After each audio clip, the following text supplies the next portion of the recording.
네, 안녕하세요 여러분. 오늘부터 여러분들과 함께 재미있는 문학 세계를 경험해볼 오즈국어 오지연 선생님입니다. 반갑습니다.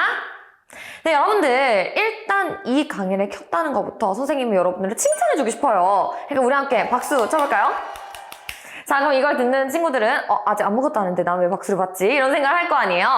자, 여러분들 일단 이 강의, 우리 오리엔테이션을 켰다는 것부터 여러분들은 이제 내가 중학교 2학년이 됐으니까 열심히 공부해야지. 그리고 문학이라는 국어 영역에 대해서 좀 더 체계적으로 한번 접근을 해봐야지 라는 생각으로 자발적으로 들어온 거죠. 자발적으로, 그쵸? 네, 그렇기 때문에 여러분들은 칭찬을 받을 만합니다. 그래서 여러분들과 함께 선생님이 앞으로 어떤 강의를 하게 될지 설명을 좀 해볼게요. 자, 일단 우리는 중등 문학 2잖아요. 그쵸? 이 두 번째 단계이기 때문에 우린 갈래 설명보다는 그 갈래를 주제별로 집중적으로 묶어서 한번 공부를 해볼 거예요. 자, 볼게. 사랑, 자연, 또 내면 성찰, 아니면 삶, 나라, 봉건, 사회, 그리고 전통적 사랑도 있고 성장, 영웅, 민족, 굉장히 다양한 주제들이 있는 게 보이죠? 이렇게 우리 문학에는요 굉장히 다채로운 주제들이 들어가 있어요. 그럼에도 불구하고 뭔가 그 주제별로 중요하게 생각하는 제재가 있단 말이야. 그 제재를 우리가 한번 묶어서 공부를 해보는 거예요. 그럼 뭔가 이제 묶음으로 기억이 나니까 당연히 더 머릿속에도 오래오래 기억이 남게 되겠죠? 자, 그러면 우리는 앞으로 어떻게 공부를 할 거냐? 자, 시, 소설, 극, 수필. 우리가 배우는 국어의 문학에는 네 친구들이 있잖아요. 그쵸? 자, 여러분들이 1단계를 듣고 온 친구들도 있고 그냥 2단계부터 시작할게요 하는 친구들도 있을 거기 때문에 잠깐 설명을 하면 우리 문학에는 굉장히 짧고 압축적인 시, 리듬감 있는 시, 그 다음에 또 이야기가 있는 소설, 그리고 또 연기를 잘하는 극, 그다음 아주 진솔한 내 삶의 이야기라는 수필, 이렇게 네 가지 친구들이 있잖아요. 그 이 네 가지 친구들을 우리가 함께 주제별로 한번 만나볼 거예요. 자, 아까 봤듯이 다양한 주제별로 이 갈래들은 각각 어떤 식으로 표현을 하는지, 뭐에 좀 관심이 있는지를 보는 강의입니다. 자, 매회 강의는 20분에서 30분 정도밖에 안 될 거예요. 사실 30분을 넘지 않는 강의가 대다수입니다. 자, 여러분들 학교 수업 시간보다 거의 절반이야, 절반. 그 절반밖에 되지 않는 길지 않은 시간에 아주 굵고 짧게 한번 핵심만 만나볼 거예요.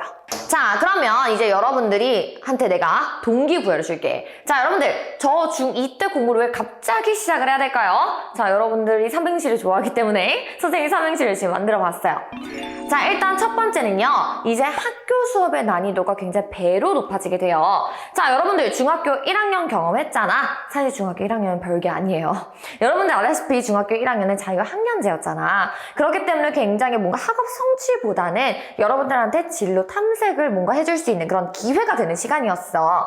하지만 여러분들 지금부터는 여러분들 더 2배로 핵심 내용이 들어가 있는 국어 공부를 하게 될 거예요. 근데 이제 중학교 때는 여러분들이 생각보다 별거 아닌데 국어? 생각할 수 있다? 자, 여러분들 근데 고등학교 때 올라가면 한 10배 정도로 어려워져요. 왜냐면 선생님이 지금 고등학교 언니 오빠들도 가르치고 있는데 그 언니 오빠들이 상위권 학생일수록 제일 어려워하는 과목이 국어예요. 왜냐, 국어가 뭔가 암기가 아니기 때문에 더 오래오래 뭔가 습득을 해줘야 되는 그런 강의이기 때문에 여러분들이 지금부터 열심히 한번 단계를 쌓아 올린다고 생각을 해볼게요. 자, 그다음 두 번째는요, 습관 형성이에요. 자, 여러분들 이게 아까 말했듯이 국어는 암기가 아니에요. 그래서 단번에 되는 과목이 아니란 말이야. 그렇기 때문에 지금부터 매일 하는 습관이 굉장히 중요합니다. 그리고 결국은 나중에 상위권을 차지하는 거는요, 똑똑한 학생? 아니죠. 성실한 학생이에요. 성실한 학생. 자, 그 다음에 기출 분석의 중요성.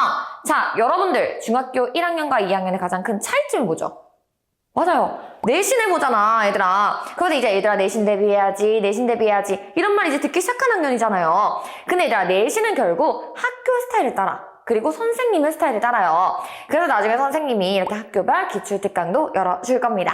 자, 그러면 선생님 저를 데리고 어떻게 국어의 세계를 여행해 주실 건가요? 거기에 대해 설명을 해볼게요. 자, 오지쌤이 너희의 국어 오작교가 되어줄게요. 자, 첫 번째, 5단계로 완성되는 튼튼한 국어 실력 쌓기. 자, 일단 얘들아 첫 번째 단계는 뭐냐면요, 얘들아 핵심 내용을 먼저 할 거예요. 어떤 핵심 내용? 주제별 핵심 내용을 먼저 익혀볼 거예요. 자, 그 다음에 본문을 공부할 겁니다. 그래야 그 주제별로 우리가 봤던 중심 체제가 여기 어떻게 드러나고 있는지, 형상화되고 있는지 볼 수가 있겠죠. 자, 그 다음 3단계에서는요, 내용을 다 정리해 줄 거예요. 그냥 줄줄줄줄 읽고 자, 이해했지? 하고 넘어가는 강의 아니죠. 자, 핵심 내용을 정리해 줄 겁니다. 그 다음에 여러분들이 이제 미리 풀어와야 돼요.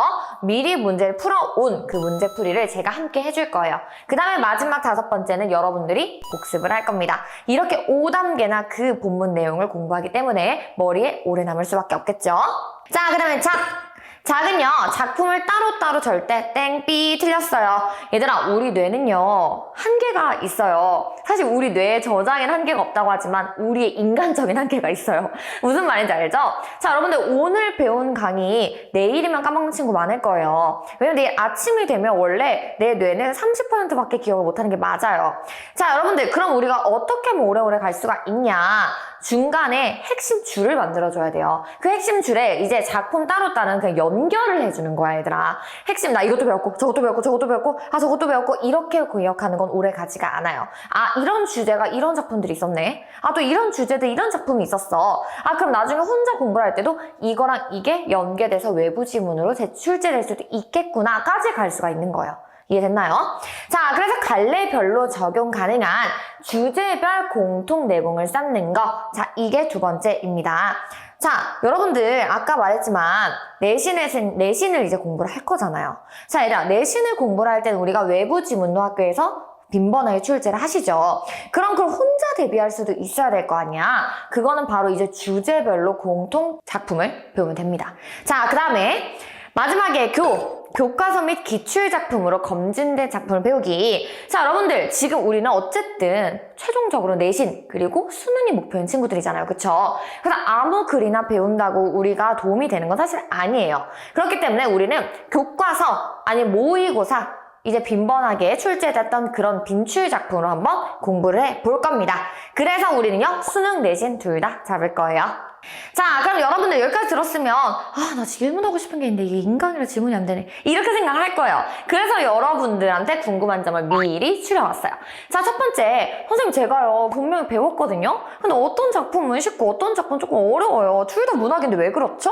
이런 거는요, 여러분들이 일단 갈래 특성으로 쉬워하는 갈래가 있고 어려워하는 갈래가 있을 확률이 높아요. 일단 선생님 저는요, 시는 짧지만 아주 압축적이라서요, 좀 뭔가 재미가 있어요. 뭔가 파헤치는 재미가 있달까? 근데 소설은 보는데 눈이 아파요. 너무 길어요. 특히 고전소설 너무 들여다보기도 싫어요 하는 친구들이 있는 반면에 선생님 시는요, 너무 자기 할 말을 숨겨놔서 힘들어요. 자, 소설의 이야기에 따라서 거기 들어가는 인물들한테 감정이입을 할 수가 있어서 전 좀 더 쉬운 것 같아요 하는 친구들이 있어요. 자, 그래서 그런 친구들은 제일 먼저 뭘 해야 되냐면 갈래별로 갈래 개념을 먼저 배워야 돼요. 그래서 갈래별 분석 방법부터 정리를 하고 그 후에다가 이제 현대 작품, 고전 작품에 적용하는 연습을 해야 됩니다. 자, 그런 상태를 우리가 주제별 통합으로 묶어주기까지 한다면 완전 금상첨화하겠죠, 그쵸? 자, 그 다음 선생님 저는요 원래 질문이 많은 학생인데요 인강은 질문을 못하지 않나요? 라고 얘기하는 친구들이 있어요. 자, 여러분들 여기서 TMI를 하나 말하자면 MBTI 유행하잖아요, 그쵸? 선생님은 ESFP예요. ESFP가 뭐냐면요, 가장 최고봉 관종이거든요. 그렇기 때문에 선생님은 여러분들의 관심을 항상 기다리고 있습니다. 자, 학습 문의 게시판에서 저와 언제든지 소통이 가능하고요. 만약에 오늘 몇 강에 몇 분 정도에 나오시는 선생님 말씀 이해가 잘 안 되는데 다시 설명을 해주세요 라고 하면 제가 또 답변을 달아줄 수가 있습니다. 자, 그러니까 너무 걱정하지 마시고요. 선생님 혼자 하기는 힘들어요. 근데요, 보통은 약간 대충 읽어주지도 않고 핵심 내용 정리해주고 끝내던데 저는 그러면 그게 그 본문이랑 연결이 안 되더라고요 하는 친구들이 있어요. 그쵸? 그래서 선생님은요, 내용 정리뿐만 아니라 본문을 한 줄 한 줄 같이 읽어줄 거예요. 그럼 선생님의 그렇게 본문 독해를 같이 이렇게 보면 선생님 여기서 동그라미 치네, 인물을 구분을 하시네, 혹은 세모를 치네, 이게 좀 안 좋은 건가 보네 하면서 따라오다 보면 어느샌가 여러분들한테도 습관이 되어 있을 겁니다. 그래서 너무 걱정하지 않아도 될 것 같아요. 자, 여러분들 여기까지 우리가 앞으로 어떤 강의를 어떻게 진행할 건지에 대해 설명을 해봤는데요. 자, 얘들아, 선생님만 열심히 하면요, 손뼉에 소리가 안 나요. 자, 무슨 말이냐면 손뼉을 치려고 해도 두 쪽이 있어야 되잖아. 그래서 선생님과 여러분들이 함께 꾸려가는 수업이라는 걸 인지를 해줬으면 좋겠어요. 그래서 선생님이 여러분들께 더도 말고 덜도 말고 딱 4가지 약속을 한번 받아보려고 하는데요. 자, 여러분들도 이제 눈치챘는지 모르겠지만 선생님이 오즈 국어라고 말한 이유는요, 선생님이 오즈 마법사를 좀 컨셉을 따와서 그래요. 그래서 거기 보면 뭐 양철, 나무꾼, 겁쟁이, 사자, 뭐 구두가 필요했던 오즈 막 이런 친구들이 있었잖아. 그래서 그들이 필요로 했던 것들을 여러분들한테도 약속을 받아보려고 해요. 자, 첫 번째는 따뜻한 심장이야.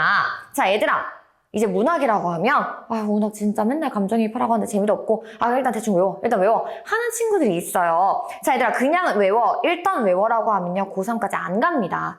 왜냐면 여러분들 아까 말했듯이 우리는 어느 정도 제한 한계가 있어. 왜냐면 우리가 국어만 할 거 아니잖아.